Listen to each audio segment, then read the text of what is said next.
നമ്മൾ ഈ രാവിലെ എഴുന്നേറ്റ് കഴിഞ്ഞാൽ ചെയ്യേണ്ട കാര്യങ്ങളൊക്കെ ഇങ്ങനെ സ്റ്റെപ്പായിട്ട് എഴുതി വെക്കുന്ന ശീലങ്ങളൊക്കെ ഉണ്ടോ? എനിക്ക് പണ്ടൊക്കെ ഉണ്ടായിരുന്നു കേട്ടോ. പക്ഷേ അതൊരു നല്ല ശീലമാണ് കേട്ടോ. പക്ഷേ ഇടയ്ക്ക് എപ്പോഴാണ് വെച്ചിട്ട് എനിക്കത് മിസ്സായി പോയി കേട്ടോ. അപ്പം ഞാനത് പിന്നെയും റീസ്റ്റാർട്ട് ചെയ്യാമെന്ന് വിചാരിച്ചു. റീസ്റ്റാർട്ട് ചെയ്യാൻ വേറൊരു കാരണം കൂടി ഉണ്ട്. ഇന്നലെ റീൽസൊക്കെ ഇങ്ങനെ സ്ക്രോൾ ചെയ്യുന്ന ടൈമിൽ ഞാൻ ഇതിൻ്റെ ഒരു വീഡിയോ കണ്ടു കേട്ടോ. അപ്പോഴാണ് എനിക്ക് പെട്ടെന്ന് അത് ഓർമ്മ വന്നത്. അങ്ങനെ ഞാനും രാവിലെ എഴുതിച്ചു.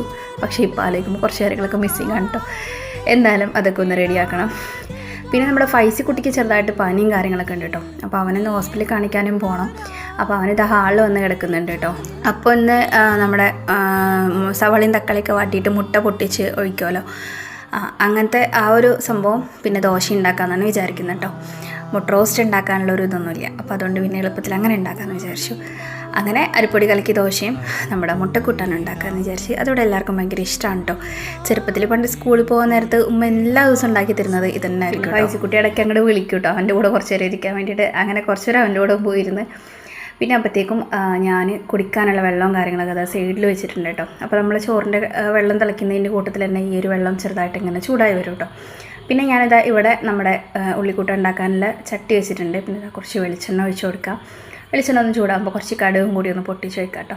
പിന്നെ ഇതേപോലെ ഉള്ളിയൊക്കെ പെട്ടെന്ന് വാടി കിട്ടാൻ വേണ്ടിയിട്ട് നമ്മുടെ ഉള്ളി ഇടുന്ന ടൈമിൽ ഇതേപോലെ കൈ കൊണ്ട് ഇങ്ങനെ നന്നായിട്ട് ഇങ്ങനെ ഞെരടിയിൽ ഇട്ട് കഴിഞ്ഞാൽ പെട്ടെന്ന് നമ്മുടെ ഉള്ളിയൊക്കെ സോട്ട് ചെയ്തിട്ട് വരും. ചില സവാളയൊക്കെ ഇങ്ങനെ നമ്മൾ എത്ര വാട്ടിയാലും അതേപോലെ കിടക്കില്ല. പക്ഷേ ഇതേപോലെ ചെയ്ത് കഴിഞ്ഞാൽ പെട്ടെന്ന് വാടി കിട്ടും കേട്ടോ. പിന്നെ കുറച്ച് ഉപ്പും കൂടി ഇട്ട് കൊടുത്താൽ മതി. പിന്നെ നമ്മുടെ ഫാദുക്കുട്ടിക്ക് കൊണ്ടുപോകാനും പിന്നെ ഉച്ചയ്ക്ക് ഉപ്പേരിക്കും കൂടി വേണ്ടിയിട്ട് നമ്മളിതാ പൊട്ടറ്റോ ഒന്ന് തൊലി പീൽ ചെയ്തെടുക്കുന്നുണ്ട് കേട്ടോ. പിന്നെ അപ്പോഴത്തേക്കും സമയം പെട്ടെന്ന് പോയിട്ട് അതുകൊണ്ട് പിന്നെ ബാക്കി കാര്യങ്ങളൊന്നും ഞാൻ വീഡിയോ എടുക്കാൻ നിന്നില്ല. പിന്നെ ഫാദുക്കുട്ടിക്ക് മദ്രസിൽ വന്ന് അവളെ ഫുഡും കാര്യങ്ങളൊക്കെ കൊടുത്ത് അവളെ സ്കൂളിൽ കയറ്റി വിട്ട ശേഷമാണ് കേട്ടോ ഇത്. അപ്പോൾ ഇപ്പുറത്തുനിന്ന് നമ്മൾ കുറച്ച് 10 മണി എടുത്തിട്ടുണ്ടായിരുന്നു. ഈ ഒരു കളർ മാത്രം നമ്മൾ എടുത്തില്ല കേട്ടോ. അപ്പോൾ ബാക്കി റോസ് കളറൊക്കെ ഉണ്ട്. അപ്പോൾ ഈ കളർ കാണാൻ നല്ല ഭംഗിയുണ്ടായിരുന്നു. അപ്പോൾ ഇത് വാങ്ങിയിട്ട് ഈ ഒരു പൊട്ടപാത്രത്തിൽ നട്ട് വേറെ ചെടിച്ചട്ടിയൊക്കെ ഉണ്ട്. പക്ഷേ മണ്ണൊന്നും ഉണ്ടായിരുന്നില്ല. അപ്പോൾ ഇതിലാണ് പിന്നെ കുറച്ച് മണ്ണ് മതിയല്ലോ. അപ്പോൾ അതിൽ നട്ടിട്ട് അതിൽ നടുമ്പോൾ എൻ്റെ കൂടെ ഫേസി കുട്ടി ഉണ്ട് കേട്ടോ. അപ്പോൾ ആൾക്ക് വലിയ പ്രശ്നമൊന്നുമില്ല. പക്ഷേ കുറച്ച് കഴിയുമ്പോഴത്തേക്ക് ആൾക്ക് തീരെ വയ്യാണ്ടായി. പനി നല്ലതായിട്ട് കൂടാൻ തുടങ്ങി. പിന്നെ നല്ല ഛർദിയും നല്ല തളർച്ചയും നല്ല ക്ഷീണമൊക്കെ ആയിട്ടുണ്ടായിരുന്നു. അങ്ങനെ ഞാൻ പിന്നെ വേഗം എടുത്ത് ഹോസ്പിറ്റലിൽ കൊണ്ടുപോയി. അവിടെ പോയിട്ട് ഡ്രിപ്പും കാര്യങ്ങളൊക്കെ ഇട്ട് ബ്ലഡ് ടെസ്റ്റ് ചെയ്ത് കൗണ്ട് കുറവായിരുന്നു. അങ്ങനെ ഡ്രിപ്പൊക്കെ ഇട്ട് കഴിഞ്ഞപ്പോൾ കുറച്ചൊക്കെ ഉഷാറായി. അങ്ങനെ നമ്മൾ നേരെ വീട്ടിലേക്ക് പോരാണ് ചെയ്തിട്ടുണ്ടായിരുന്നു കേട്ടോ.